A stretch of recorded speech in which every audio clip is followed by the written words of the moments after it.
Hello and welcome. You are watching Business Plus here on News 9 Live. I'm Krishnakumar and I'm being joined in the studios by my colleague Kartik Malhotra and Suyash, and we are helping you analyze what to do with your money when it comes to investing it in India's markets, because it is a market holiday today on account of Bakrid. But the fact of the matter is that on this day, it's a good time to pause and reflect on the state of India's stock markets, because many believe it to be overheated. And just before this market trading holiday, both the Sensex and the Nifty hit all-time highs. The Sensex crossing the 64,000 milestone and the Nifty crossing the 19,000 milestone. The point here for both you and me is, what do we do? How do we go about investing our money into anything related to the stock markets, or for the matter even stocks? And to help us understand that, we have a couple of very special gentlemen joining us here on this broadcast. We have Mr. Amit Kumar Gupta of FinTrekk Capital and Mr. Mohit Gang, both joining us. Thank you, both of you gentlemen, for taking time out to be with us over here. I'm going to begin with some opening comments from both of you. Mohit, if you can tell us, are markets overheated as they are being spoken of? At the end of the day, we are scaling all-time highs. And if so, what is the way forward from here on? Are you expecting a correction sometime soon? Hi, good evening, Krishnakumar. So look, I think it's all depends on your perspective. How do you want to see it? Like, glass is half full and glass is half empty also, right? So markets are expensive. Yeah, there's no second doubt about it. If you consider the valuations standalone, right? If you consider the price to earnings, the price to book value, and we'll perhaps cover all those things in larger detail as we take forward this discussion. But the glass is also half empty as you look through the other side of the prism and try and check the India story, right? If you see how the macros are shaping up, how the fundamental or the core engine of the economy is kicking in, our GDP growth rate, the numbers and everything, then perhaps you can argue and justify for those valuations, and you can argue for these levels, right? Markets are where they are, and it's I would just make one comment before we move on to this one, is that after a lull of 2 years, right? After a lull of 2 years, October 2021 was the time when market saw a first high of around 18,600. Then December of 22 was a new high of around 18,800, and it's after a gap of 6 months that the markets have hit a new high, and I'm talking of Nifty here. So if you see, right from 2021 mid onwards till date, for last almost 1.5 to 2 years, markets have actually not moved anywhere. Markets have just captured or regained the range which they kind of saw in 2021. So it's not a deep value correction in the market for last 2 years, which all of us have been anticipating, but there has been a significant time correction. If you were to see, markets were extremely expensive in 2021 when we hit the 18,600 mark on Nifty. But today, as we capture 19,000 mark on Nifty, markets are looking reasonable, not very cheap, but we are looking reasonable. All right, looking reasonable is word coming from Mohit Gang. Quickly, Amit, your initial thoughts, is the term overheating even right to use at this stage if the markets are just getting back to where they were a year and a half ago? Yeah, hi, thanks for having me and good evening to all. I think India has benefited from a confluence of various positives in the last 3 months or so. The relative valuations for the market has gotten comfortable. I mean, they were not very cheap to start with, but I think on a bottom-up stock level, the premiums which we were trading as compared to some of the developed markets or even the emerging markets, those premiums came down very significantly in March end. And at the same time, we had macro conditions of the economy which were improving. The external account situation has improved. The current account was getting diminished, the current account deficit. And at the same time, we had inflation also falling down. So that has sort of helped, investors and especially the FIIs to bring back the flows into the Indian market. So we had a good run in the past 3 months. But I think I'm not too much perturbed at the Nifty level. But definitely the broader market, the mid and the small caps, they look to be quite overheated to me in the short term. And we might get some sort of a correction, either time-wise or price-wise correction in the near term. But someone who can look beyond the next 1 or 2 months, I think there is still, we are in a very early stages of a bull market. Oh, early stages of a bull market. I'm going to bring this back to the gentleman in the studio. Stay with us, Amit and Mohit. Suyash, interesting thoughts coming in from both Amit and Mohit, isn't it? The term overheating itself is under question. Maybe we're not so overheated. Maybe parts of the market is overheated, but not the whole. Definitely, Krishna, as Mohit had pointed out, over the last 2 years, Nifty has been range bound and it has been trading in the range of 16 to 18,000, whereas the earnings of the India Inc. has risen about 25% CAGR, right? So on absolute valuations, on absolute terms, the valuation seems to be getting cheaper at this point. When we talk about the small cap and the mid cap space, a recent report by Kotak actually highlights that what Amit was also saying, it seems that the space is overheating and India is currently facing weak consumption demand, right? And at a time like this should negatively impact the smaller companies, and even the recent commentary from the earnings of the company is not showing any signs of improvement. Whereas for the large cap space, you know, the macroeconomic indicators are suggesting a better, like India's positioning is improving. Current account deficit is declining, which should bode well for the large cap space. So, you know, like there is a bit of that puzzling situation, whereas, you know, the investors are really looking into micro cap, small cap and mid cap space, whereas large cap space, at least at this point, is largely being ignored. Well, Kartik, if I were to bring this back to you, you know, when we go out to invest over there, we want to be judicious when it comes to investing across blue chip and large caps and mid caps and small caps, and of course discover great micro caps, you know, if we can. And in that sense, we shouldn't be, you know, looking at these big Sensex numbers and Nifty numbers. At least that's the message that seems to be coming in from both Mohit and Amit. You have to be out there, you know, looking for the value deals in the market, and that's available even now. Yeah, so what I would do, Krishna, typically, and you know, and I'm a conservative investor. I don't really dabble in stocks directly. I take the mutual fund route. But at a time like this, you know, the golden advice that a lot of investment professionals give and advisors give you is that when you don't know what to buy the index. At this stage, I'm a little scared touching the index. Now, is it overheated? Is it not? Is it going to cool down? Is it going to go even higher? Honestly, you know, there are so many linkages in the system. When you talk about the global geopolitical environment we are in, whether you talk about what is happening in China, and China is also trying hard to hammer down its inflation and reach a stage of about 5% growth or so. But look at what is happening in the US.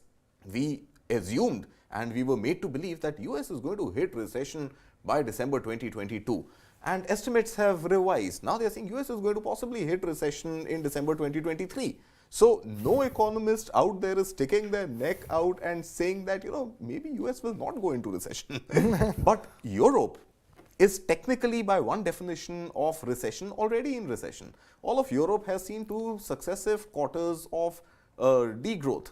So it pretty much suggests that, yeah, Europe is perhaps already in inflation. US is likely to get into recession. But here we are seeing our markets are okay. The correction has happened. We are not really at overheated levels. I will take that with a pinch of salt. Now, I think like the economy, even in the markets, we need to find our Goldilocks porridge. We don't want the situation to be too hot. We don't want it to be too cool as well. So at this stage particularly, I think I will not experiment with my money. I'm not going to buy the index. I'm not going to buy the blue chips. I'm not going to buy the small cap or the mid cap. I'm actually going to go back to professionals like Mohit and Amit and tell me, hey, at a stage where markets are at record high and I want to get my alpha, how do I get my alpha? So I would leave my money purely in the hands of professionals right now, unlike what a lot of us would have done maybe when we bought in the dips of 2020 when the pandemic had just hit us. So at a stage like this, and I think anybody who had spare money and did make market-based investments of any form have seen great returns. But I would not let that overconfidence of making easy money through markets sort of cloud my judgment of where to put my money today. So I will go purely by what experts who can tell me, hey, you know, these are the specific stocks or these are the specific sectors where alpha is expected. Kartik, then let's do that. Then we have those experts on the broadcast. I'm going to bring this back to the experts on the broadcast, Mohit Gang and Amit Kumar Gupta. Mohit, you go first. You know, it's the experts who are to tell us Forget about buying stocks per se. Talk to all the millions of people in this country who invest through mutual funds and SIPs. How are they supposed to approach this market? Right. So look, I think it's a very valid point that you guys are raising out there. Honestly, I think there are some pockets of market which are overheated, definitely overheated, but there are some pockets of market which shows tremendous amount of value. So just looking at that index of the headline number and then quoting on the whole basis that if the market is heated or not is perhaps not the right way of dealing with it. So I think the best approach for an individual retail investor is obviously not to directly dabble in stocks unless you are the one who's sitting right in front of the screen, tracking every movement of it, tracking all the numbers and crunching all the things about all the companies out there. But if you're not the one, then I think perhaps the mutual fund route is the right route, and an asset allocation strategy which kind of incorporates all assets, right? Whether it be equities, debt, some portion of real estate, some portion of commodities, is all captured in a rightful manner as per an investor's risk tolerance, time horizon, and financial goals. I think taking all into account is one which will always work wonders in all kinds of scenarios, right? If the market is heating up, if your equity allocation is going up by virtue of markets moving up, then perhaps it's a time to rebalance, trim those equity allocations and move something out towards your debt allocation or towards your commodity allocation. And within the equity framework also, I think the most essential part which all of us miss is that we have to get the right mix going between the large, mid, and the small caps, right? So within that equity, you need to have a proper, the bulk of your portfolio, in fact, being positioned into the large caps to face any kind of volatility in the market and to give you that stability and steady returns. And some portion of your money into mid and small caps. I think those are zones and pockets which will deliver you superlative returns, but they have to be tagged to your long-term financial goals. That pot of money which can hold volatility, the pot of money which you're okay to forego for 5-7 years. I think that's the pot which you have to play out with mid and small caps. Look, finally, the underlying theorem is India is a growing market. The fundamentals are stacking up for India. The macros are all in favor, and mid and small cap universe has a lot of those gems and a lot of those companies which are just coming to fore in the economy, right? As your economy grows from being the 5th largest economy to the 3rd largest economy in next 2 years, perhaps, I think you'll see a lot of mid and small caps coming out of the zone and making a lot of money for the investors. So the right asset allocation with a good combination of mid and small caps in the portfolio is perhaps the right way to go for investors. All right, Amit, would you concur with that? Looks like we have to go back to the classic basics of averaging out your portfolio judiciously and going by the classic 70-20-10 rule. Doing the basics right seems to be the best thing to do. But what would you say if somebody is looking in the market to buy mutual funds at this stage? Maybe buy mutual funds in bulk or looking to enter into a fresh SIP at this stage. What should they do? So Krishna, I think what happens is all these questions are basically related to investors' risk appetite and financial goals and his current asset allocation. Once that is in place, then you can sort of play around how to adjust to the market conditions. My view has always been that it's far easier to create alpha in the small and the mid caps, which are less tracked and which are outside the scope of for the most of the large institutions, because most of the large investors, they have liquidity constraints, so they have to invest more in the large caps. Secondly, I believe that the more the opportunity, India is a growing economy. We are moving towards a 5 to 6 trillion kind of economy, and someone who believes in stock picking, there are a lot of gems and the opportunity sizes which are there currently in the universe. So obviously, the behavioral edge is also there. In a bad cycle, you buy even a large caps. In a good cycle, you tend to buy a small and the mid cap. So the balance has to be there for the alpha creation opportunity. But my sense is that next 2 to 3 years, because we are going down our rate topping cycle, and we might have rate cuts going forward in the next 6 months or so, the small cap and the mid cap space needs to be overweight into the portfolios, given the risk appetite is high. So I would utilize any opportunity in the next 3 months to increase my allocation in mid and small cap part of the portfolio. Amit, but you just mentioned that the mid cap and the small cap space is overheated currently. So, I mean, kind of contradictory statements. No, what I mean is that there are two ways to approach it. There are many sectors in the market currently where I believe the valuations are same. It's just that because of a bad monsoon, these sectors are not seeing any kind of buying. So I'll take a contrarian approach into those sectors and try and build positions over the next 3 months. Secondly, I think since markets are overheated in the small and the mid cap space, a SIP kind of approach will be a better rather than a lump sum approach at this point of time. Ultimately, you need to participate to build the positions over the next 3 months so that you get all the benefit of a market rally when the rate cuts actually happen. So that's my sense. Go to a SIP approach rather than a lump sum approach in small and mid caps, and look for contrarian opportunities in the market at this point of time. There are still many sectors who haven't really participated in this rally. Those are mostly rural-based sectors which, because of a bad monsoon, are suffering. Okay. Amit, let me throw a supplementary question to you. And this is, in fact, two questions, if you'll permit me. Question number one, is it advisable right now to even touch the fund of funds investing in international markets, even with a barge pole right now, given the geopolitical, macroeconomic, environment we are in? If US and Europe were both to go into recession, would it be advisable right now to even touch the FOF space? And linked to that, if markets were to go down, gold prices inversely are likely to go up. So would it be advisable right now to maybe start making some investments in gold in the sort of, anticipation of recession coming globally? So, Kartik, I think the first question, the FOF space has become a little unattractive from 1st of April, given the 20%, sort of TCS coming in for the international stocks. So my sense is that that is going to be one issue. Secondly, if you look at the economy, especially Europe, I think that's going to take some time to get back on its feet, given the geopolitical situation between Russia and Ukraine. Having said that, markets behave sometimes erratically in terms of liquidity or what happens.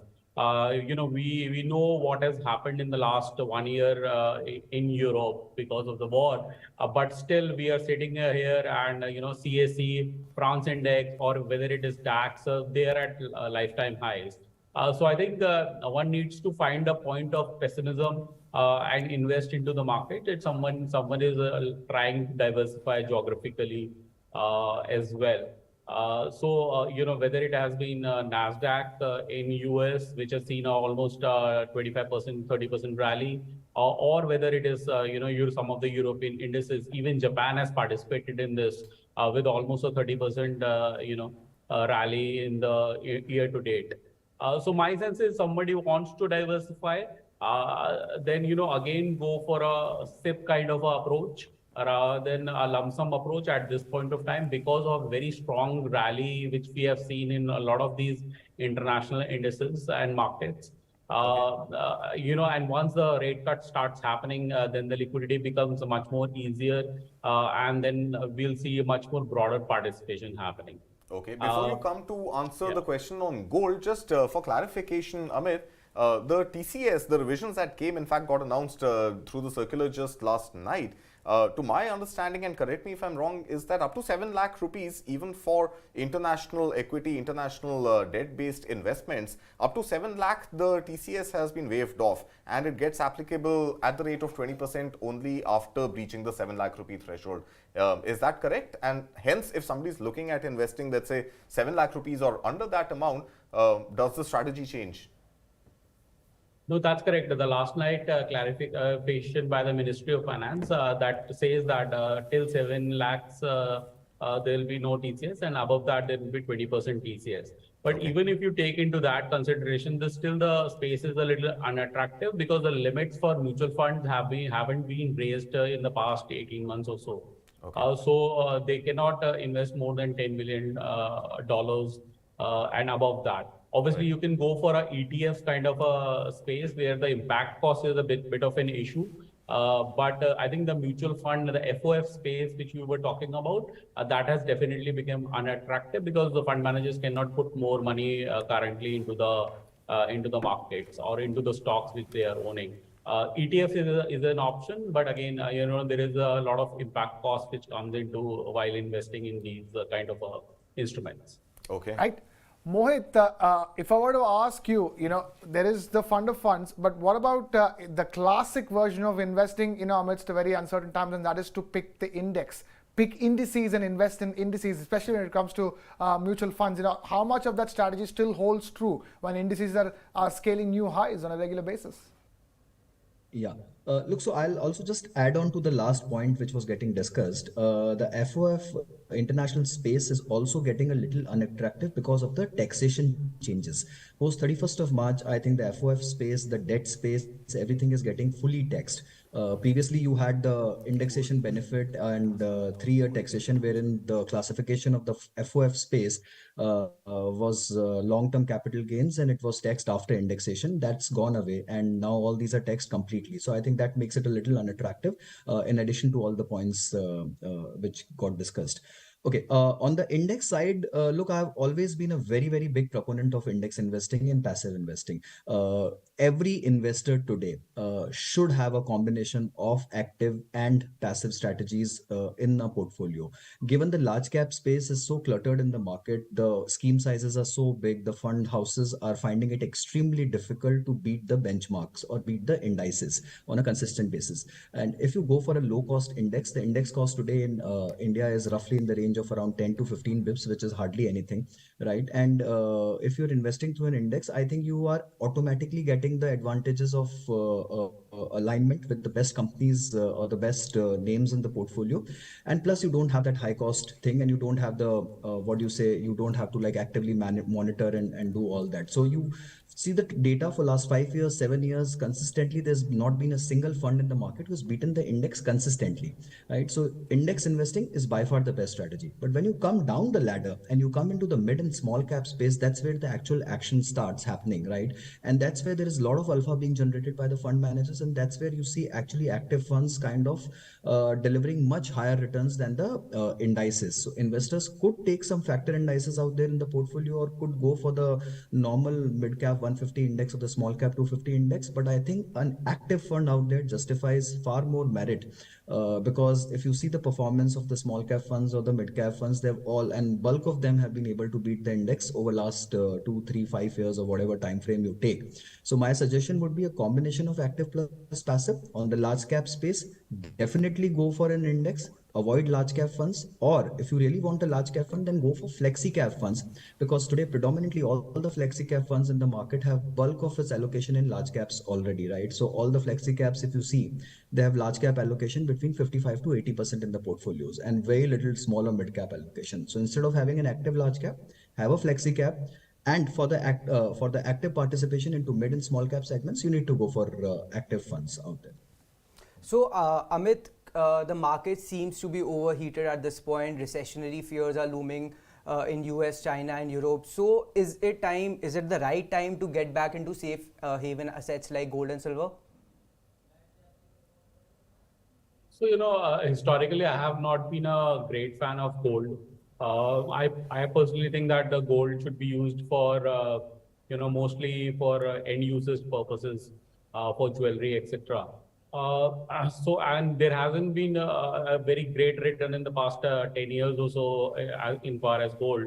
So I consider gold as a trading bet rather than an investment bet. My sense is that alternative forms of investments, even though in India they may not be very popular because of taxation, like crypto, but you'll see much more adoption in the global markets of happening of these alternate currencies. So I'm not a great fan of gold, but some risk averse kind of investors who wants to have some sort of allocation other than equity. Then for them, gold could be a good bet in the asset allocation. obviously we'll also have rate cuts down the line in 6 months or so. So that usually benefits gold prices. So one can have a sort of a safer approach for the next 6 months, and then eventually try and benefit out of that when the rate cuts actually happen. So for me, it's a more of a trade rather than a secular investment, so like equities. Amit, what about silver? Since it also has industrial usage and demand, I mean, at least what the macroeconomic trends are suggesting, the demand is likely to pick up over the next few quarters. So what's your outlook on gold, on silver? Yeah, I'm more positive on silver than gold. The reason for that is, as you said, the industrial usage is increasing. We have this electric vehicle boom, which is going to come. Already, most of the European countries have shifted towards having, more and more electric vehicles on the road. Eventually, India will also go on to that path. And there is a lot of usage of silver within the electric vehicle space. Also the semiconductor space, which is, again getting pumped up across the globe. So I would be more positive on silver than gold. And if somebody wants to have an asset allocation, then probably I'd put 60% in silver and 40% in gold. All right, I want to get a closing comment from Mohit as well. Mohit, quickly, how good is real estate in the scheme of things, the way financial markets and stock markets are?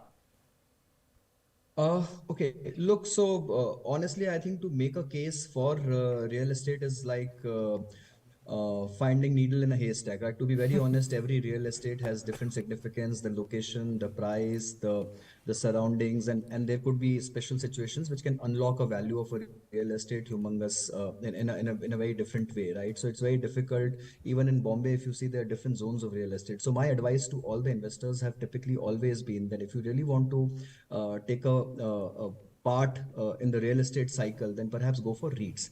You go for REITs, you go for InvITs, have 5 to 10% allocation of these products in your portfolio. Honestly, I think they deliver much more value than actually going and physically buying a property or a commercial piece of land, because it requires a huge lot of due diligence and other factors are involved in terms of costs and sundry costs and legal costs and maintenance costs and those kind of things. So getting into a REIT or an InvIT, yes, I think it's a fantastic proposition, but those have to be treated like fixed income components of your portfolio. It can't substitute equity ever. For investors who are looking for growth, investors who are looking for returns beyond 10-12%, then I think perhaps equity is the only answer to their questions. But yes, as part of asset allocation, as part of a fixed income portfolio, investors should look at real estate. Investors should look at getting into this piece through REITs and InvITs, perhaps. And even in terms of commodities, having gold and silver to the tune of around 5 to 10% of the portfolio, to my mind, I think it's highly advisable. Right, fair enough. We'll leave it at that. Mohit Gang and Amit Kumar Gupta, thank you so much for taking time out to be with us here on Business Plus. And I'm afraid that with that, we've completely run out of time. Thank you so much for watching. It's a wrap here from my side. Thank you, Kartik, and thank you, Suyash, for being with us. It's a wrap here from my side. Krishnakumar signing off. Keep it with News 9.